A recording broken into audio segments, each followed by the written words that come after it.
So friends, the Rajasaab movie run time ఏదైతే ఉందో, ఈ రన్ టైం గురించి చాలా స్పెక్యులేషన్స్ అయితే, చాలా రూమర్స్ అయితే బయట నెట్టింట మొత్తం కూడా హల్చల్ చేస్తుంది. కొంతమంది 2.5 గంటలు అంటారు, కొంతమంది 3.5 గంటలు అంటున్నారు. బట్ ఎగ్జాక్ట్గా ఈ సినిమా సెన్సార్ బోర్డ్ కంప్లీట్ చేసుకుని బయటకు వచ్చిన అఫీషియల్ రన్ టైం వచ్చేసరికి ది రాజాసాబ్ సినిమా ఏదైతే ఉందో కంప్లీట్ రన్ టైం వచ్చేసరికి అరౌండ్ 3 hours 9 minutes అయితే ఉంటుంది. ఈ సినిమా January 9th 2026 సంక్రాంతి పండగ సందర్భంగా రిలీజ్ అవుతుంది. సో రాజాసాబ్ గురించి కంప్లీట్గా ఇన్ఫర్మేషన్ ఇచ్చానుకుంటున్నాను. ఇప్పుడు అసలైన విషయాలు అయితే మాట్లాడుకుందాం. బేసికల్గా ఈ సినిమా పెయిడ్ ప్రీమియర్స్ విషయంలో కానీ, రిలీజ్ విషయంలో కానీ, అదేవిధంగా కలెక్షన్స్ విషయంలో కానీ, ఇంకా క్రేజ్ లేదనుకుంటే బేసికల్గా హంగామా, హడావడి, అదేవిధంగా ఓవర్సీస్లో ఏ విధంగా ఉంది అసలు టాక్, ఇవన్నీ కూడా ఇప్పుడు మాట్లాడుకుంటూ వద్దాం. నెంబర్ 1 వచ్చేసరికి ఈ సినిమాకి సంబంధించిన ఏదైతే ఓవరాల్గా మనకి పెయిడ్ ప్రీమియర్స్ చూసుకున్నట్లయితే నెంబర్ 1 పర్ఫెక్ట్గానే ఉంది. బెనిఫిట్ షోస్ కాబట్టి 800 రూపీస్ అయితే మనకి ఛార్జ్ చేస్తున్నారు. సో ఎవరైనా ఫ్యామిలీస్ వెళ్ళాలనుకుంటే దయచేసి వెళ్ళొద్దు. January 9వ తారీఖు నుంచి, లేదనుకుంటే 9వ తారీఖు మధ్యాహ్నం నుంచి వెళ్ళడానికి అయితే ప్లాన్ చేయండి. ఎందుకంటే 8వ తారీఖు అంటే కొంచెం ఫ్యాన్స్ కానీ, కొంచెం యూత్ పీపుల్ ఎవరైతే ఉంటారో వాళ్ళందరూ హంగామా ఉంటుంది కాబట్టి ఫ్యామిలీస్ కొంచెం అక్కడ కాంప్రమైజ్ అయ్యి తెల్లారే వెళ్ళటం బెస్ట్. ఎందుకంటే కొంచెం హడావుడి ఉంటుంది, తొక్కిసలాట్లు ఇవన్నీ కూడా ఉంటాయి కాబట్టి పుష్ప టైంలో ఏవైతే జరిగిందో అలాంటిది ఎప్పుడు కూడా రిపీట్ అవ్వకూడదని మనస్ఫూర్తిగా మనం కోరుకుంటున్నాం. కాబట్టి దయచేసి ఫ్యామిలీస్ అయితే వెళ్ళొద్దు, పిల్ల పాపలతో ఎవరో కూడా వెళ్ళొద్దు. సో బేసికల్గా ఏంటంటే ఫ్యామిలీ అందరితో పాటు వెళ్ళాలనుకున్నప్పుడు ఫస్ట్ మీరు బుక్ చేసుకోండి. అదేవిధంగా మీరు బుక్ చేసుకున్న టికెట్స్ని రెడీగా పెట్టుకుని డైరెక్ట్గా థియేటర్ హాల్లోకి కొంచెం ఆ స్పేస్ దొరికినప్పుడు వెళ్ళడానికి అయితే ప్రయత్నించండి. ఎందుకంటే మీ సీట్లు ఎవరు తీసుకోరు కాబట్టి కొంచెం సేఫ్ అండ్ సెక్యూర్గా థియేటర్స్ January 9th అన్నీ కూడా క్లియర్గా ఓపెన్ అవుతాయి కాబట్టి గేట్స్ కానీ, లేదంటే అలవెన్స్ కానీ ప్రతిదీ కూడా పర్ఫెక్ట్గా ఉంటుంది. కాబట్టి దానికి తగ్గట్టుగా మీరు హ్యాపీగా వెళ్ళి సినిమా ఎక్స్పీరియన్స్ చేసి హ్యాపీగా ఇంటికి వెళ్ళిపోండి. సో ఇది నేను ఎందుకు చెప్తున్నా అంటే, బేసికల్గా మనం సినిమా అంటే ఒక రకమైన ఎంటర్టైన్మెంట్ కానీ, ఒక రకమైన ఎక్స్పీరియన్స్ కానీ, ఒక రకమైన పిచ్ అనేది ఉంటుంది. సినిమా అంటే ఎవరికి నచ్చదు చెప్పండి, అవునా కదా?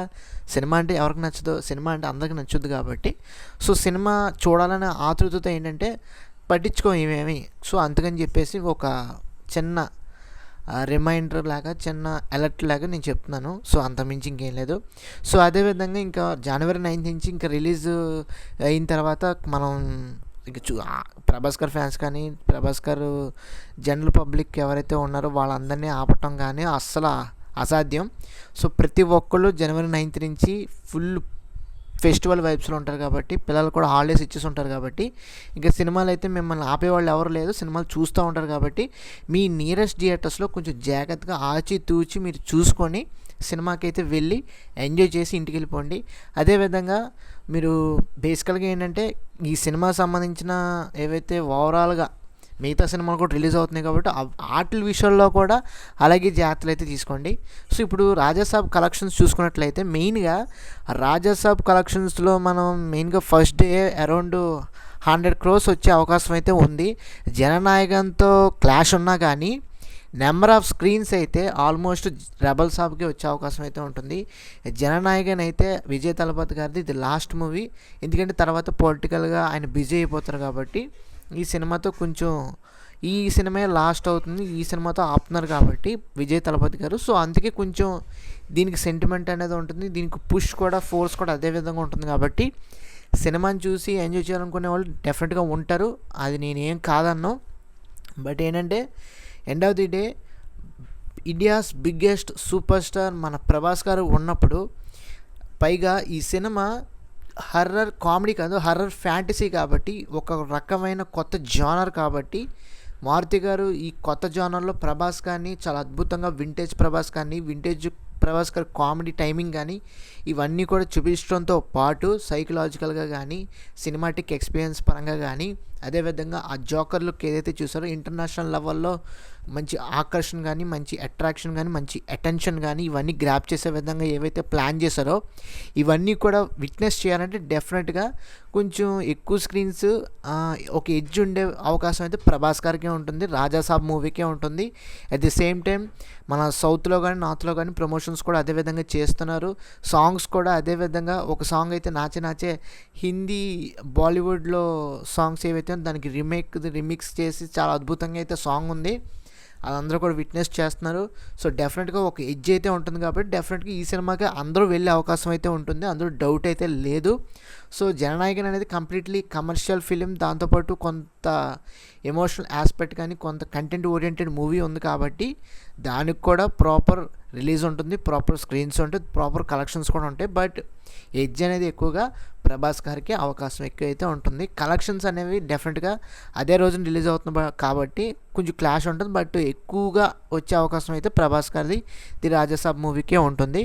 సో రెండో ఫ్యాక్టర్ వచ్చేసరికి ఏదైతే ప్రభాస్ గారు మా ప్రమోషన్ విషయంలో కానీ మార్కెటింగ్ విషయంలో కానీ బేసికల్గా ఆయన అన్ని విధాలుగా కూడా చేసుకుంటున్నారు. స్పిరిట్ మూవీ ద్వారా కూడా ఆయన ఏదైతే ఒక పోస్టర్ లుక్ అనేది రివీల్ చేశారో స్పిరిట్ సినిమా నుంచి ఆ రోజు న్యూ ఇయర్ సందర్భంగా రిలీజ్ చేశారో అది కూడా రాజాసాబ్కి చాలా మట్టికి అడ్వాంటేజ్ కలిగే విధంగానే ఉంది. సో డెఫినెట్గా అటు డైరెక్టర్ గారికి కానీ ఇటు ప్రభాస్ గారికి కానీ ఇటు ప్రొడ్యూసర్ గారికి కానీ ముగ్గురికి కలిసి వచ్చే విధంగా అయితే మంచి అవకాశం అయితే ఉంది. స్పిరిట్ మూవీ కూడా ఒక విధంగా ప్రమోషన్ పరంగా కానీ మార్కెటింగ్ పరంగా కానీ హైప్ పరంగా కానీ చాలా బాగా యూటిలైజ్ అవుతుంది. సో ప్రభాస్ గారు ఏది చేసినా హైప్ కానీ మార్కెటింగ్ కానీ ప్రమోషన్ కానీ ఓవరాల్గా సినిమా పట్ల ఎక్స్పెక్టేషన్స్ అనేవి పీక్ లెవెల్లో ఉంటాయి, మెయింటైన్ అవుతూనే ఉంటాయి, సస్టైన్ అవుతూనే ఉంటాయి. ఆయన అంటిల్ సినిమా చేస్తున్నంత వరకు ఆగిపోయేంత వరకు ఉంటుంది. సో ఆయన సినిమాలు చేస్తూనే ఉండాలి, అక్కడ కూడా ఆపకూడదు. ఎందుకంటే వీ వాంట్ డైనోసార్ మూవీస్ అంతే. So India's biggest super star movies చేయకపోతే ఎలాగా, తప్పదు కదా. సో రెబల్ స్టార్ ప్రభాస్ గారు సినిమాలు ఏవైతే చేస్తున్నారో ఇంకా రాజాసాబ్ సంబంధించిన మీరు కలెక్షన్స్ అనేవి ఫస్ట్ డే నుంచి అల్టిమేట్గా హిందీ బెల్ట్లో కానీ మిగతా మలయాళం కానీ తమిళ్ కానీ తెలుగు కానీ కన్నడ కానీ ఇవన్నీ కూడా బాగానే వచ్చే అవకాశం ఉంటుంది. తమిళ్లో అయితే మటుకి జననాయకానికి ఎక్కువ స్కోప్ ఉంటుంది కాబట్టి సో అక్కడ దాని గురించి మాట్లాడకపోతే మిగతా అన్ని లాంగ్వేజెస్లో కూడా మనకి ఎక్కువ మార్కెట్ అయితే ఉంటుంది. ఓవర్సీస్లో కూడా మంచి మార్కెట్ అయితే మనకి ఎక్కువగా ఉంటుంది. సో డెఫినెట్లీ ప్రభాస్ గారి సినిమా ది రాజాసాబ్ కలెక్షన్స్ వైజ్గా కానీ ఫేమ్ వైజ్గా కానీ ఇమేజ్ వైజ్గా కానీ అన్ని విధాలుగా కూడా ప్రభాస్ గారికి ప్రతిదీ కూడా కలిసి వచ్చే విధంగా అయితే ఉంది. సో ప్రభాస్ గారు జనవరి 9న పండగకి రాబోతున్నారు కాబట్టి ప్రతి ఒక్కళ్ళు సినిమా చూడటానికి అయితే ప్రయత్నించండి. ఈ సినిమాలో ఉన్న కంటెంటే rustic content oriented movie, original film కాబట్టి ఏదో మారుతి గారు రెగ్యులర్గా ఆయన ఓన్ కోర్ వాల్యూ అన్న కోర్ ప్యాటర్న్లో హర్రర్ కామెడీ అనేది చేయలేదు. హర్రర్తో పాటు కొంచెం సైంటిఫికల్ ఆస్పెక్ట్స్ ఉండటంతో పాటు ఫ్యాంటసీని కూడా యాడ్ చేశారు కాబట్టి సోషల్ ఎలిమెంట్స్ కూడా ఉంటాయి కాబట్టి డెఫినెట్లీ ఆ ఫ్యామిలీ ఎంటర్టైన్మెంట్ కూడా ఉంటుంది, ఫన్ ఉంటుంది, కామెడీ ఉంటుంది, డ్రామా ఉంటుంది, ఫైట్ సీక్వెన్సెస్ ఉంటాయి, సాంగ్స్ ఉంటాయి, ఎవ్రీథింగ్ ఉంటాయి కాబట్టి సో ఇవన్నీ కూడా మీరు ఫస్ట్ ఫ్రేమ్ నుండి లాస్ట్ ఫ్రేమ్ వరకు అలా చూసుకుంటూ వెళ్ళిపోతున్నప్పుడు డెఫినెట్లీ మీకు ఈ సినిమా వర్త్ ఇట్ అనిపిస్తుంది. లిటరలీ చాలా బాగా ఎంజాయ్ చేస్తారు. మారుతి గారు ఇచ్చిన హామీ ఇదే. డెఫినెట్గా మారుతి గారికి ఈ సినిమాతో ఆయన బిగ్గెస్ట్ డైరెక్టర్ అయితే అవ్వబోతున్నారు. సో డౌట్ అయితే ఏమీ లేదు. Rajasaab is going to be blockbuster, అది మాత్రం confirm. So rebel star Prabhas గారు ఫ్యాన్స్ ఎవరైతే ఉన్నారో పండగకి మంచి సినిమా వస్తుంది, ప్రతి ఒక్కరు చూడటానికి అయితే ప్రయత్నించండి, సినిమాని అయితే ఎంజాయ్ చేయండి, ఎక్స్పీరియన్స్ పొందండి. సో ఓవరాల్గా అయితే ఈ సినిమా గురించి రన్ టైం గురించి మెయిన్ అప్డేట్ ఏదైతే ఉందో అది ఇంట్రో నుంచి చెప్పేశాను. సో ప్రతి ఒక్కరికి క్యూరియాసిటీ ఉంటుంది అబౌట్ రన్ టైం గురించి, అబౌట్ సినిమా కలెక్షన్స్ వైగా కానీ జననాయకంతో క్లాష్ కానీ ఎవ్రీథింగ్. అదేవిధంగా టికెట్ బెనిఫిట్ షో పరంగా ప్రైస్ ఎంత ఉండొచ్చు, లేదనుకుంటే అసలు ప్రీమియం షోస్ ఉన్నాయా లేవా, ఇవన్నీ కూడా డౌట్ ఉన్నాయి కాబట్టి అన్నీ కూడా క్లియర్ చేసాం అనుకున్నాను. ప్రీమియం షోస్ అయితే ఉన్నాయి, 800 టికెట్ ఉంటుంది. తర్వాత నుంచి మామూలు యాజ్ యూజువల్ టికెట్స్ అయితే ఉంటాయి, కొంచెం హైక్స్ అవి ఉంటాయి కదా. సో అది అంత మించి ఇంకేం ఉండదు. సో ఫ్యామిలీస్ అయితే జనవరి 9th నుంచి వెళ్ళడానికి అయితే ప్రయత్నించండి, అంతే నా తరపున వచ్చిన సజెషన్. సో అది ఓవరాల్గా హ్యాపీగా సినిమాని ఎంజాయ్ చేయండి, కంగారు పడద్దు. ఈరోజు జనవరి 6th కాబట్టి 7th 8th 2 days కొంచెం ఓపిక పడితే మీకు ఫ్యామిలీస్ అందరికీ కూడా జనవరి 9th నుంచి ఫుల్ ఫ్లెడ్జ్డ్గా థియేటర్స్లో మీకే అవకాశం ఉంటుంది, చూసే అవకాశం ఫ్యామిలీతో పాటు. No doubt at all. జనవరి 8 ఒకటే ఫ్యాన్స్కి, యూత్కి వదిలేయండి అంతే. సో ఇది ఫ్రెండ్స్ వాళ్ళగా ది రాజాసాబ్ సినిమా గురించి కంప్లీట్ డీటెయిల్స్ అయితే. మీకు ఈ వీడియో నచ్చినట్లయితే తప్పకుండా మన ఛానల్కి అయితే లైక్ చేయండి. ప్రభాస్ గారి ఫ్యాన్స్ ఎవరైనా ఉన్నట్లయితే మీ ప్రభాస్ గారి ఫ్యాన్స్ అందరికీ షేర్ చేయండి, మిగతా వాళ్ళందరికీ షేర్ చేయండి. తప్పకుండా సబ్స్క్రైబ్ చేసుకొని ఫాలో అవుతుండండి. Thanks for watching. See you again. Bye bye.